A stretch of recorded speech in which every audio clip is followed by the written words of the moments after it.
Hola a todos, hoy veremos la introducción al derecho laboral en Argentina. Lo haremos de una manera sencilla y sin ánimo de llegar a las profundidades del conocimiento de los profesionales del derecho, sino con la intención de conocer lo elemental que cualquier profesional universitario o empresario debiera mínimamente conocer. En primer lugar, acercaremos el concepto del derecho del trabajo.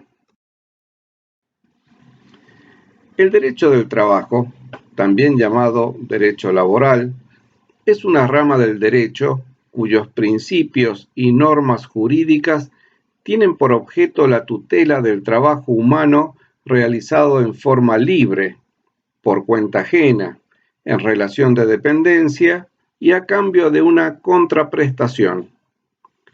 Entonces, repasamos los términos. Se refiere al trabajo humano realizado en forma libre, porque la esclavitud y las relaciones de servidumbre están prohibidas y penadas en nuestro país. Luego vemos que es por cuenta ajena. Quiere decir que otro ejerce la dirección de las tareas y recibe los beneficios del trabajo. Luego se refiere al trabajo realizado en relación de dependencia. La relación de dependencia laboral se configura por la suma de tres tipos de dependencia. Dependencia técnica, es decir, que el empleado recibe instrucciones sobre el modo de realizar el trabajo. Dependencia económica, que quiere decir que el empleado depende principalmente de su salario para su subsistencia.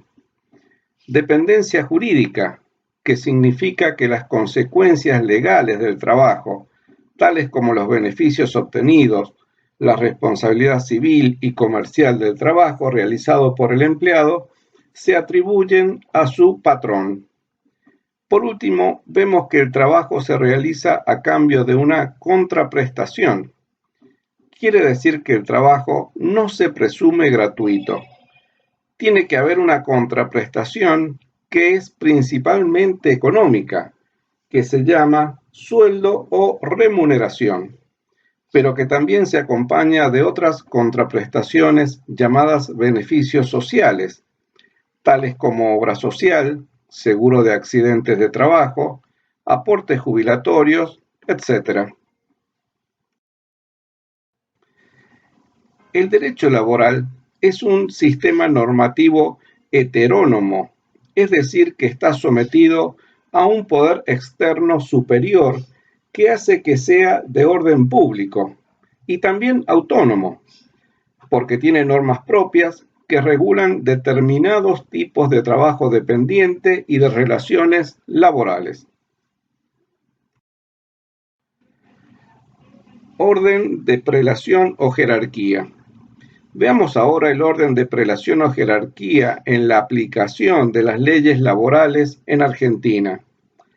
Esto es que una norma de orden inferior no puede contradecir, suplantar o anular a otra norma de orden superior. Por ejemplo, ninguna ley del Congreso o convenio colectivo de trabajo puede anular o dejar sin efecto garantías laborales reconocidas constitucionalmente. Además, la Argentina adopta una forma de gobierno federal, es decir, que coexisten normas nacionales que se aplican en todo el territorio argentino, con normas dictadas por los gobiernos provinciales con aplicación en cada provincia, si bien la gran mayoría de normas laborales son nacionales. Miremos entonces cómo se ordenan las normas laborales. En primer lugar, y en el punto máximo, está la Constitución Nacional, que enumera las declaraciones, derechos y garantías de todos los habitantes del territorio nacional, y tiene normas específicas sobre el derecho del trabajo. Por ejemplo, los artículos 14 y 14 bis. El artículo 14 dice que todos los habitantes de la nación gozan de derechos conforme a las leyes que reglamentan su ejercicio. Están el derecho a trabajar y ejercer toda industria lícita, derecho de navegar y comerciar, de peticionar a las autoridades, de entrar, permanecer, transitar y salir del territorio argentino, de publicar ideas por la prensa sin censura previa, de usar y disponer de la propiedad, de asociarse con fines útiles, de profesar libremente su religión, de enseñar y de aprender. El artículo 14 bis agrega que el trabajo en sus diversas formas gozará de la protección de las leyes, las que asegurarán al trabajador condiciones dignas y equitativas de labor, jornada limitada, descanso y vacaciones pagados, retribución justa, salario mínimo vital y móvil, igual remuneración por igual tarea, participación en las ganancias, protección contra el despido arbitrario, organización sindical libre y democrática. Le garantiza a los sindicatos concertar convenios colectivos de trabajo y el derecho de huelga, además de los beneficios de la seguridad social, jubilaciones y pensiones móviles, la protección integral de la familia, la defensa del bien de familia, la compensación económica familiar y el acceso a una vivienda digna. Recordemos también que la reforma constitucional del año 1994 ha reconocido con jerarquía constitucional algunos tratados internacionales que tienen normas referidas al mundo del trabajo y por lo tanto también deben respetarse. En segundo lugar, se encuentran las normas nacionales en materia laboral. Aquí tenemos las leyes laborales sancionadas por el Congreso Nacional, es decir, aprobadas por las cámaras de diputados y senadores y promulgadas por el Poder Ejecutivo Nacional. La Constitución Nacional, en su artículo 75, inciso 12, dice que el Congreso Nacional tiene la facultad de dictar los códigos del trabajo y seguridad social en cuerpos unificados o separados, es decir, en un solo libro o código o en una serie de leyes. Luego siguen los decretos reglamentarios del Poder Ejecutivo para la aplicación de esas leyes laborales. Luego, los ministerios dictan resoluciones. También hay una serie de organismos nacionales con mayor o menor descentralización o autonomía, como son la AFIP, Superintendencia de Riesgos del Trabajo, Superintendencia del Seguro de Salud, que por delegación de facultades dictan normas laborales. Entre las principales leyes laborales tenemos la Ley de Contrato de Trabajo, la Ley de Asociaciones Sindicales, la Ley Nacional de Empleo, la Ley de Jornada de Trabajo, la Ley de Riesgos del Trabajo, la Ley Antidiscriminación, Ley de Higiene y Seguridad del Trabajo, régimen legal para el personal de casas particulares, Ley de Trabajo Agrario, régimen de la industria de la construcción, prohibición del trabajo infantil y protección del trabajo adolescente. Las leyes troncales que ordenan el trabajo en Argentina tienen más de 40 años y ya no responden a las necesidades del trabajador del siglo XXI y de una economía globalizada. Pero el poder sindical no está interesado en modernizar una legislación que pueda amenazar sus privilegios, aun a costa de perjudicar al país y en particular a sus propios afiliados. En tercer lugar, tenemos las normas provinciales. Recordemos que es el Congreso Nacional quien tiene facultades para legislar las normas principales o también llamada legislación de fondo en materia laboral. Pero notemos que son las provincias quienes tienen a su cargo la aplicación y control de esas normas nacionales. Entonces, también tenemos leyes dictadas por la legislatura provincial y decretos del gobernador de la provincia, pero en número mucho menor que las leyes y decretos nacionales. Hay resoluciones de los ministerios del gobierno provincial y por último resoluciones de la Subsecretaría de Trabajo y Dirección de Policía del Trabajo para instrumentar y hacer efectivo el control administrativo laboral en la provincia. En cuarto lugar, vemos los convenios colectivos de trabajo. Un convenio colectivo de trabajo es un contrato entre los sindicatos de un determinado sector de actividad y los empleados o cámaras empresarias y los empleadores o cámaras empresarias que regulan las condiciones de trabajo, por ejemplo, salarios, jornada, descansos, vacaciones, licencias, etc. Y establece reglas sobre la relación entre los sindicatos y la parte empleadora. Las regulaciones contenidas en un convenio colectivo de trabajo son de aplicación obligatoria para todos los trabajadores del sector o rama de actividad, estén o no afiliados a ese gremio, y tienen un impacto significativo en la forma en que se organiza el trabajo y en la calidad del empleo.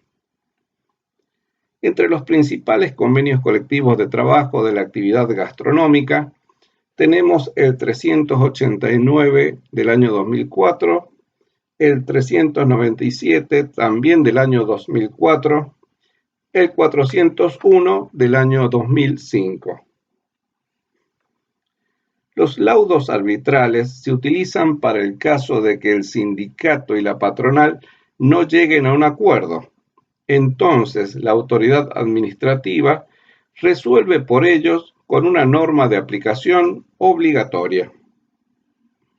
Por último, tenemos los acuerdos y escalas salariales, donde el sindicato y las entidades empresarias van acomodando el convenio a las circunstancias que surjan por la inflación, la necesidad de actualizar los salarios, etc.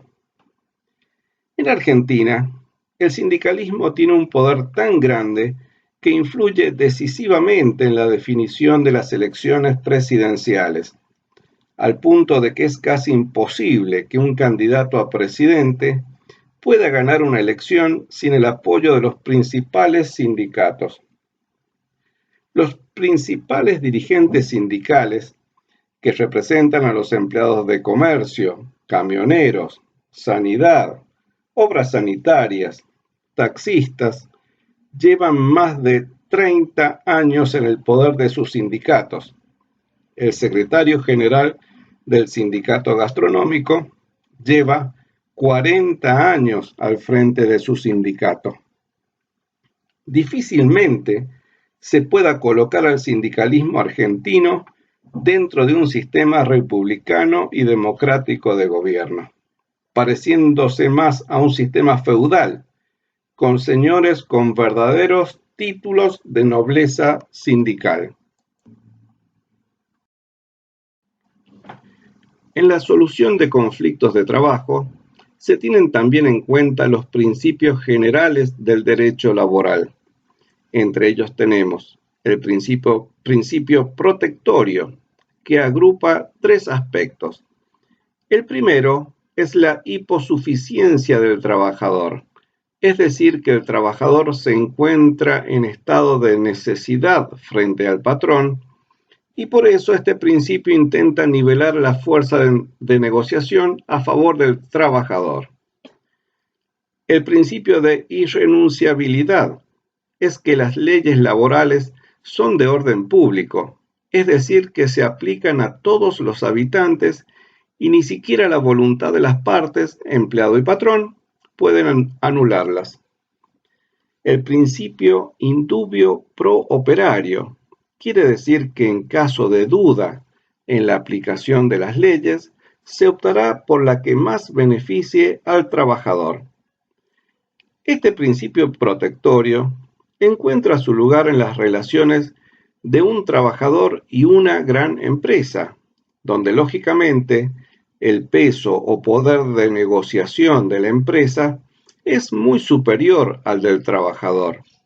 Sin embargo, en la inmensa mayoría de las relaciones nos encontramos a un trabajador frente a una pequeña empresa, cuando no, frente a un empleador que no es otra cosa que un pequeño comerciante de barrio, un profesional independiente o un pequeño productor agropecuario. Situaciones donde no se ve un gran empresario y donde tanto el empleado como el empleador muchas veces viven a pocas cuadras entre sí y tienen un nivel sociocultural parecido.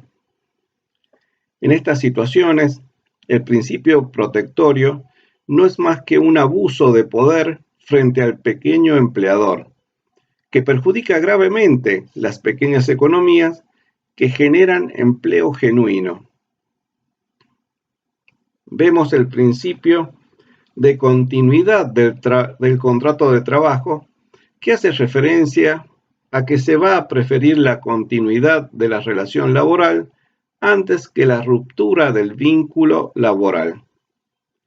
El principio de la primacía de la realidad dice que en caso de diferencia entre lo que ocurre en la práctica y lo que surge de los documentos, se tendrá por cierto la realidad. El principio de la buena fe es un principio importantísimo y muchas veces olvidado. Lo vamos a enunciar despacio para que se memorice bien. Las partes, empleador y empleado, están obligadas a obrar de buena fe, ajustando su conducta a lo que es propio de un buen empleador y de un buen trabajador, tanto al celebrar, ejecutar o extinguir el contrato o la relación de trabajo. Y ahora vemos otro principio llamado principio de la progresividad en el derecho del trabajo. Quiere decir que en el derecho laboral no se puede volver para atrás. Las diferentes conquistas laborales, una vez obtenidas, no pueden ser quitadas. Se trata de que sí se pueden agregar derechos laborales a los ya existentes, pero no se puede quitar ninguno, aunque sea retrógrado o inaplicable en el día de hoy. Este principio, en apariencia correcto, ha traído funestas consecuencias, ya que la actividad económica no está garantizada para nadie. Entonces, se han perdido muchísimos puestos de trabajo y se han cerrado muchas empresas por la intransigencia sindical de acomodarse a las circunstancias cambiantes de la economía y los mercados. Siguiendo el orden de prelación en el derecho laboral, vemos la jurisprudencia, esto es, los fallos judiciales que han aclarado situaciones conflictivas que no estaban suficientemente previstas o claras en las normas laborales. Recién en este momento llegamos a este punto central que es la celebración del contrato de trabajo entre un trabajador y un empleador. Recién desde este momento se puede manifestar la autonomía de la libertad de las partes para celebrar un contrato según lo que ellas de común acuerdo quieran. En un contrato individual, es decir, que solo hay libertad para definir puntos de un contrato si se han cumplido todos los puntos anteriores. Si un contrato laboral privado contiene cláusulas que violan alguna ley, lisa y llanamente se tienen por no escritas. Ampliando más, podemos decir que las partes libremente pueden establecer un determinado salario, siempre y cuando este salario sea mayor, en primer lugar, al salario mínimo vital y móvil y también superior a la escala salarial de la actividad. En un contrato privado se pueden acordar para el trabajador más días de vacaciones que los que marca la ley y convenio colectivo del trabajo, pero no se pueden establecer menos días. Finalmente, tenemos los usos y costumbres, que son las particulares normas de conducta en determinados lugares, comunidades culturales de pueblos originarios o colectividades, costumbres de algunos oficios o ramas de actividad, etc., que también se tienen en cuenta como ayuda cuando hay que resolver conflictos laborales específicos. Hasta aquí hemos visto la introducción al derecho laboral en Argentina. Muchas gracias.